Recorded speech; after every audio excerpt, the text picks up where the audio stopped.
got something else you want to do Yeah. for us? We'd love to hear I got something. something I want to do for you.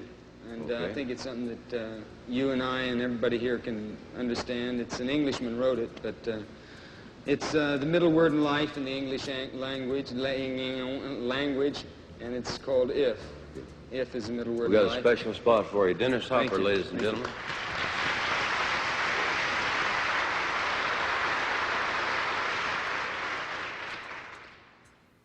Actor, director and artist Dennis Hopper staged performances of British poet Rudyard Kipling's If throughout his career. In Kipling's original poem, the voice is that of the father offering prudent advice to the son on how to be a man and remain focused in the grip of conflict. The conflict discussed in Kipling's poem is an external as well as an internal one. Kipling's real inspiration for the poem was Sir Leander Starr Jameson, the British colonial politician and leader of the botched Jameson Raid of December 1895, which intended to trigger an uprising by the British expatriate workers against the South African Republic government of Paul Kruger. The uprising never happened, but the incident was a slow trigger for the Second Boer War of 1899 to 1902. Hopper's interpretation of Kipling's epic evocation of the British virtues of a stiff upper lip in the face of adversity reimagines the poem as a declaration of creative intent. Hopper's free and fluid use of the poem and his own persona of a 1960s hippie radical strips away the father's authoritative voice, the iffy colonial overtones of British virtues, and allows the poem to become an artistic manifesto to oneself. Hopper's first recital of If came in 1971 during the Johnny Cash show. Before Hopper stepped up to the stage, he commented to Cash and to the audience that if is the middle word in life, which offered a different pretext to the performance that many in the audience would have expected. Wearing the countercultural uniform of denim jeans, shirt and jacket matched with a cowboy hat and boots, Hopper performs the poem under a solitary spotlight to the live audience. His reading is measured and calm, tailored towards the mostly middle-class and straight-laced audience of the Johnny Cash show. And yet, don't look too good and talk too wise. If you can dream, but not make dreams your master. If you can think, but not make thoughts your aim. In 1976, Hopper performed a more boisterous version live at the Warehouse in New Orleans as an opening act for Bob Dylan. His reading here is more forceful and wayward, perhaps reflective of the state of mind Hopper was in at the time. His onstage performance is an extension of the photojournalist he played to crazed perfection in Apocalypse Now, which was at the time in production.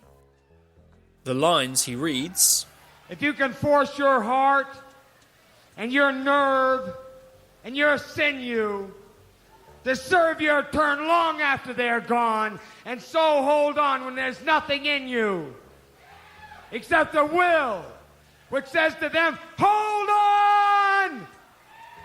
are delivered with a slow precision, yet Hopper elaborately screams them into the microphone.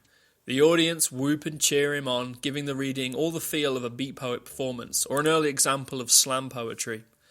Again, before the performance of the poem begins, Hopper comments to the audience that if is the middle word in life in the English language, emphasising the importance that the poem's statement is one of seizing the moment as in a creative manner, as opposed to an aggressive front.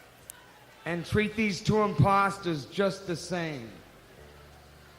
Or bear to hear the truth that you've spoken, twisted by knaves to make a trap for fools. Or watch the thing that you've given your life to broken and build them up again with worn-out tools. During his hyper-intense performance as the photojournalist in Apocalypse Now, Hopper used a great deal of improvisation to project the erratic, war-torn mindset of his character. When the US militia arrived, led by Martin Sheen's Captain Benjamin Willard, at Colonel Kurtz's compound, with the intention of killing the rogue colonel, they are greeted by the photojournalist, who attempts to explain and justify Kurtz's actions. In a crazed monologue, the photojournalist proclaims the genius of Colonel Kurtz, by explaining his wayward philosophy. Hey, man, you don't talk to the colonel. Well, you listen to him. The man's enlarged my mind. He's a poet, warrior in the classic sense. I mean, sometimes he'll, you say hello to him, right? And he'll just walk right by you, and he won't even notice you. And then suddenly he'll grab you, and he'll throw you in a corner, and he'll say, do you know that if is the middle word in life?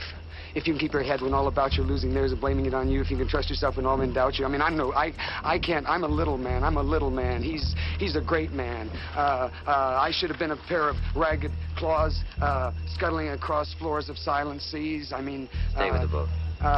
Hey, don't go without me, okay? I want to get a picture.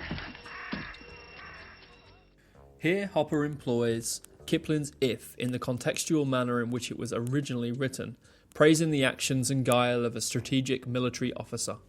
Many years later, Hopper gave a more measured and sober reading of If for a German documentary that regarded his life, work and art. The reading dispensed with the earlier dramatics. With his distinguished grey hair, salt and pepper coloured goatee, and creased skin displaying wisdom, Hopper's appearance is certainly more mature in body and mind. The performance lacks the theatrics of earlier readings, yet in the context of the documentary's subject matter, that being his remarkable work ethic and creative integrity, the use of if again becomes an artistic manifesto. However, the difference here is that the older Hopper is not making the declaration for future creative endeavours, but to past ones. And risk it in one turn of pitch and toss and lose, and start again at your beginnings. Never breathe a word about your loss.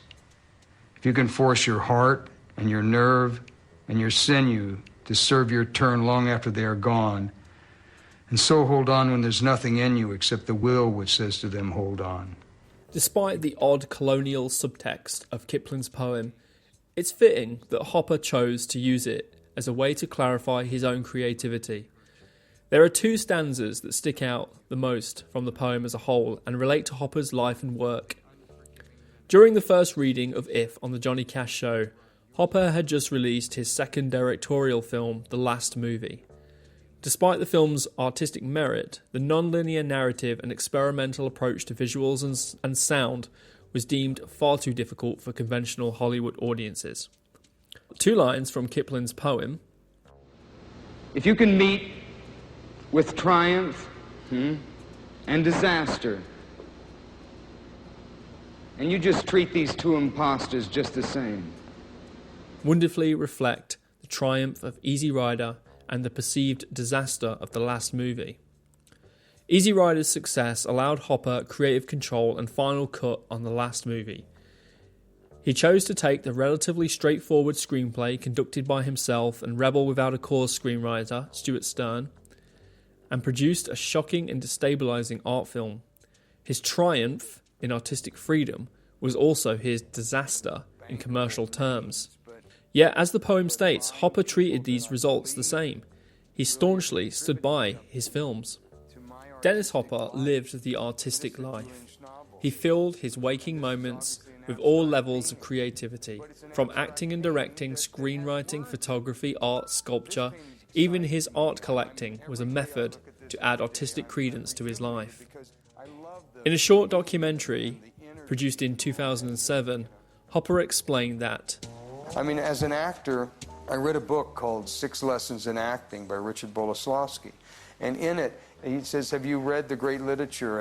Have you seen the great paintings? Do you know the great sculptures? Do you know the music of your day?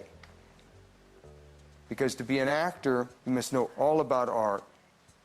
So I went off to find paintings, so that I thought it would enhance my life as an actor. Hopper's art collection was not just the accumulation of famous names for monetary gain, but an artistic act within itself. For Hopper, ownership and custodianship of art was another phase in the creative process. The last verse of Kipling's poem, in which he states, If you can fill the unforgiving minute with 60 seconds worth of distant run, summarises Hopper's artistic accomplishments. As spectators, we have an incredible amount of output to explore.